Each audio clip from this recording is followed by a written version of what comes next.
Perkenalkan, nama saya Salsabila Nurul Aisyah dari Program Studi Pendidikan Agama Islam, Fakultas Agama Islam, Universitas Singapura Bangsa, Karawang. Tujuan saya membuat video ini yaitu untuk memenuhi tugas mata kuliah UTS Filsafat Pendidikan Islam yang telah diberikan oleh Bapak Dr. Iqbal Amar Muzaki, SPD, MPD.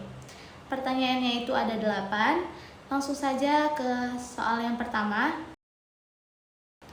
Filsafat pendidikan Islam itu pada dasarnya adalah cara pandang tentang bagaimana pendidikan dijalankan sesuai dengan nilai-nilai Islam, yaitu bukan cuma membuat siswa menjadi pintar saja, tetapi juga untuk membentuk iman dan akhlaknya. Nah, cara pandang ini itu sangat berpengaruh kepada praktik pendidikan di madrasah dan juga pesantren. Nah, di sana belajar itu tidak hanya soal materi pelajaran saja, tetapi juga soal adab, sikap, dan kebiasaan hidup yang baik. Guru juga tidak hanya sekadar jadi pengajar saja, tapi sekaligus menjadi suri tauladan yang baik bagi siswa dalam bersikap dan berperilaku. Nah, contoh nyatanya saya ambil pengalaman saya pada saat di pesantren. Jadi, santri itu bukan cuma belajar kitab kuning saja, tetapi juga kita diajarkan tentang sopan santun, hormat ke guru, disiplin ibadah, dan juga hidup sederhana. Bahkan terkadang sebelum kita memulai pelajaran, ustadz dan ustazah di sana itu mereka memulai dengan adab terlebih dahulu, baru masuk kepada materi. Nah, ini karena dalam Islam itu ilmu tanpa akhlak itu dianggap belum sempurna. Jadi seumpama api tanpa kayu. Jadi meskipun santri belajar ilmu agama, nah yang paling ditekankan itu sebenarnya bukan cuma paham ilmunya, tapi juga bagaimana cara menerapkannya dalam sikap kehidupan sehari-hari. Nah, dari situ kan sudah terlihat kalau filsafat pendidikan Islam itu benar-benar mempengaruhi praktik pendidikan, yaitu dengan cara menyeimbangkan antara ilmu dan akhlak. Oke, lanjut ke soal yang kedua. Filsafat pendidikan Islam dan filsafat pendidikan Barat sebenarnya itu punya posisi yang sama-sama penting, tetapi arah dan fokusnya saja yang agak berbeda. Kalau filsafat pendidikan Islam itu lebih menekankan tentang keseimbangan antara ilmu dan akhlak. Jadi tujuan utamanya itu bukan hanya membuat siswa pintar, tetapi juga membuat siswa memiliki iman dan karakter yang baik. Nah, kelebihannya pendidikan jadi lebih bermakna karena membentuk kepribadian yang baik secara utuh. Tapi ada juga kekurangannya, yaitu kadang dalam praktik itu masih terlalu teoritis atau kurang berkembang dalam metode pembelajaran modern. Sementara itu, filsafat pendidikan Barat lebih fokus kepada rasionalitas, kebebasan berpikir, dan pengembangan potensi individu. Kalau kelebihannya, metode pembelajarannya itu cenderung lebih inovatif, kritis, dan adaptif. Sedangkan kekurangannya kadang terlalu menekankan aspek intelektual dan kurang memperhatikan nilai moral atau spiritual. Nah, kalau dalam konteks Indonesia sebenarnya itu akan lebih baik kalau keduanya dipadu-padakan. Jadi siswa tidak hanya cerdas secara akademik, tapi juga punya akhlak dan nilai hidup yang kuat. Oke, lanjut ke soal yang ketiga. Kerangka kerja filsafat pendidikan Islam itu ada 3 bagian utama. Yang pertama ada ontologi, yaitu tentang bagaimana Islam memandang manusia dan tujuan hidupnya. Nah, dalam Islam itu manusia kan bukan cuma untuk menjadi pintar, tapi juga harus menjadi hamba Allah yang taat dan punya akhlak yang baik. Nah, yang kedua ada epistemologi, yaitu dari mana ilmu itu didapat. Dalam Islam, sumber ilmu itu bukan hanya dari akal dan pengalaman, tapi juga dari Al-Quran dan hadis. Nah, yang ketiga itu ada aksiologi, yaitu untuk apa ilmu itu digunakan, yaitu supaya bermanfaat, membawa kebaikan, dan mendekatkan diri kita kepada Allah. Nah, dari situ ada beberapa hal penting juga dalam menyusun kurikulum pendidikan Islam. Yang pertama, tujuannya itu harus jelas. yaitu untuk membentuk siswa yang beriman, berilmu, dan berakhlak baik. Nah, yang kedua, materinya itu harus seimbang antara pelajaran agama dan pelajaran umum, jadi harus balance atau setara. Nah, yang ketiga itu cara mengajarnya juga harus baik, misalnya dengan memberikan contoh yang baik dan membiasakan hal-hal yang positif. Nah, yang keempat, guru juga harus menjadi tauladan, bukan cuma mengajar. Nah, terakhir, penilaiannya itu tidak hanya dari nilai ujian, tapi juga dari sikap dan perilaku siswa. Nah, jadi intinya pendidikan Islam itu tidak cuma fokus pada ilmu, tapi juga pada pembentukan karakter siswa. Oke, lanjut ke soal yang keempat. Kalau dilihat dari ontologi pendidikan Islam, yang paling penting itu memahami dulu tentang hakikat manusia, bahwa manusia itu bukan cuma butuh ilmu, tapi juga butuh iman dan akhlak. Karena kita adalah hamba Allah sekaligus khalifah di bumi. Nah, dari sini kita itu bisa menerapkan prinsipnya untuk mengatasi masalah di lembaga pendidikan Islam sekarang yang sering terlalu fokus kepada nilai akademik saja, tapi kurang fokus pada pembentukan karakter. Nah, caranya yang pertama itu pendidikan harus kembali menyeimbangkan antara ilmu dan akhlak. Jadi tidak hanya mengejar prestasi, tapi juga mengejar untuk membentuk kepribadian siswa supaya kita menjadi siswa yang jujur, disiplin, dan bertanggung jawab. Nah, yang kedua, proses belajar harus melihat siswa sebagai individu yang punya potensi berbeda-beda. Jadi guru itu tidak bisa menyamaratakan semua siswa itu sama, tapi harus lebih fleksibel dalam mengajar. Nah, yang ketiga, lingkungan sekolah juga harus mendukung, misalnya dengan budaya Islami seperti pembiasaan ibadah, saling menghargai, dan sikap saling peduli. Selain itu, guru juga harus sadar bahwa tugasnya itu bukan hanya mengajar, tapi juga untuk membimbing dan menjadi contoh yang baik. Nah, dengan menerapkan prinsip ini, lembaga pendidik Islam bisa lebih kuat dalam menghadapi tantangan zaman seperti pengaruh teknologi, krisis moral, dan kurangnya minat belajar.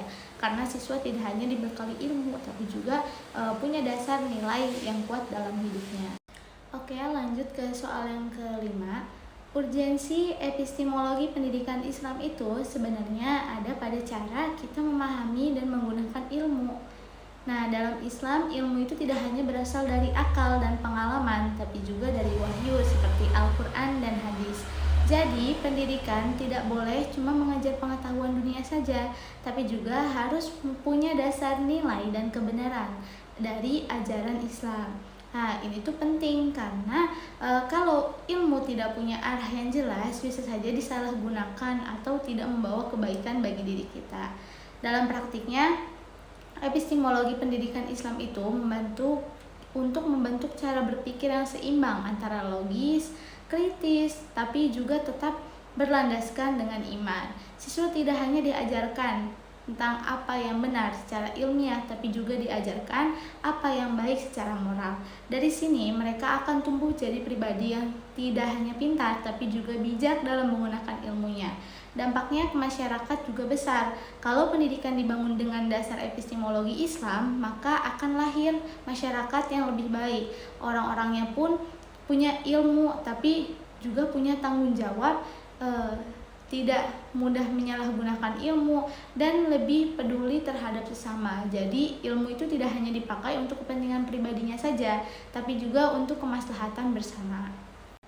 Oke, lanjut ke soal yang keenam. Kalau dilihat dari aksiologi pendidikan Islam, kondisi saat ini tuh sebenarnya sudah mengarah pada pembentukan akhlak dan karakter. Tetapi dalam praktiknya itu masih sering belum maksimal. Terkadang pendidikan itu hanya lebih fokus ke nilai akademik dibandingkan pada pembentukan moral dan spiritual. Padahal dalam kajian jurnal itu telah dijelaskan bahwa pendidikan Islam seharusnya tidak hanya mentransfer ilmu saja, tapi juga dapat membentuk karakter, etika, dan tanggung jawab sosial pada siswa. Artinya kualitas pendidikan Islam akan meningkatkan kalau nilai-nilai ini benar-benar diterapkan, bukan hanya dijadikan teori saja. Nah, untuk meningkatkan kualitas pendidikan Islam, ada beberapa pendekatan yang dianggap paling efektif. Nah, yang pertama itu pendekatan berbasis nilai atau value based education, yaitu menanamkan akhlak, keimanan, dan moral dalam setiap proses pembelajaran. Karena nilai ini adalah inti dari pendidikan Islam. Nah, yang kedua itu ada pendekatan holistik, yaitu mengembangkan siswa secara menyeluruh, tidak hanya otak, tapi juga emosi, spiritual, dan sosial, sehingga pendidikan jadi lebih seimbang. Nah, yang ketiga ada pendekatan pembelajaran aktif dan berpusat pada siswa. Nah, supaya siswa nanti itu lebih terlibat dan tidak hanya pasif menerima materi saja. Nah, yang keempat ada penguatan kualitas guru dan SDM, karena guru adalah kunci utama dalam menanamkan nilai dan pembentukan karakter siswa. Jadi, intinya pendekatan yang paling efektif adalah yang tidak hanya fokus pada ilmu, tapi juga pada nilai, karakter, dan keseimbangan perkembangan siswa. Kenapa? Karena tujuan utama pendidikan Islam itu bukan sekadar mencetak siswa menjadi pintar saja, tapi untuk membentuk manusia yang berakhlak, bertanggung jawab, dan bermanfaat bagi masyarakat. Lanjut ke soal yang ketujuh. Kalau saya merancang program pendidikan Islam, saya akan berangkat dari pemahaman bahwa manusia itu bukan cuma butuh ilmu, tapi juga butuh iman, akhlak, dan keterampilan hidup. Jadi programnya itu harus bisa membentuk siswa yang seimbang, yaitu pintar, beriman, dan punya karakter yang baik. Nah, program ini itu bisa berupa pendidikan terpadu, di mana kegiatan belajarnya itu tidak hanya di kelas, tapi juga dibiasakan dalam kehidupan sehari-hari, seperti sholat berjamaah, membaca Al-Quran, kerjasama, dan kegiatan sosial. Komponen utamanya yang harus ada dalam program ini yaitu tujuan pendidikan yang jelas, seperti membentuk iman, ilmu, dan akhlak. Kemudian kurikulum yang seimbang antara pelajaran agama dan umum. Kemudian juga metode pembelajaran yang aktif dan memberikan teladan. Kemudian peran guru sebagai pembimbing dan contoh yang baik, serta evaluasi yang tidak hanya menilai nilai akademik, tapi juga sikap dan perilaku. Nah, dengan program seperti ini, pendidikan tidak hanya menghasilkan siswa yang pintar, tapi juga punya kepribadian yang baik dan siap menghadapi kehidupan. Oke, baik, lanjut ke soal yang terakhir atau soal yang ke-8. Dalam konteks demokratisasi pendidikan, filsafat pendidikan Islam itu punya peran penting banget, karena ngajarin bahwa semua manusia itu sama dan berhak mendapatkan pendidikan. Jadi pendidikan itu nggak boleh pilih kasih. Kalau mau dia dari keluarga kaya atau sederhana, pintar atau punya kebutuhan khusus, semua itu tetap harus diberi kesempatan yang sama untuk belajar dan berkembang. Dalam praktiknya, filsafat pendidikan Islam itu mendorong pendidikan yang lebih manusiawi dan menghargai perbedaan. Jadi guru itu tidak boleh memaksakan satu cara belajar ke semua siswa, tapi itu guru harus menyesuaikan dengan kemampuan masing-masing. Nah, selain itu, suasana sekolah juga harus penuh dengan rasa saling menghargai, bukan saling membeda-bedakan. Contohnya bisa dilihat dari sekolah inklusif, di mana anak-anak berkebutuhan khusus itu belajar bareng dengan siswa lain, tapi tetap didampingi sesuai dengan kebutuhannya. Ada juga program beasiswa untuk siswa yang kurang mampu misalkan, supaya tetap bisa sekolah. Nah, selain itu dalam kelas juga bisa diterapkan kerja kelompok atau diskusi, supaya semua siswa itu dapat terlibat dan merasa dihargai. Nah, jadi intinya filsafat pendidikan Islam itu membantu untuk menciptakan pendidikan yang adil, bukan cuma di teorinya saja, tapi juga terasa langsung dalam kehidupan sehari-hari pada siswa. Mungkin cukup sekian yang dapat saya sampaikan. Kurang dan lebihnya mohon dimaafkan. Wassalamualaikum warahmatullahi wabarakatuh.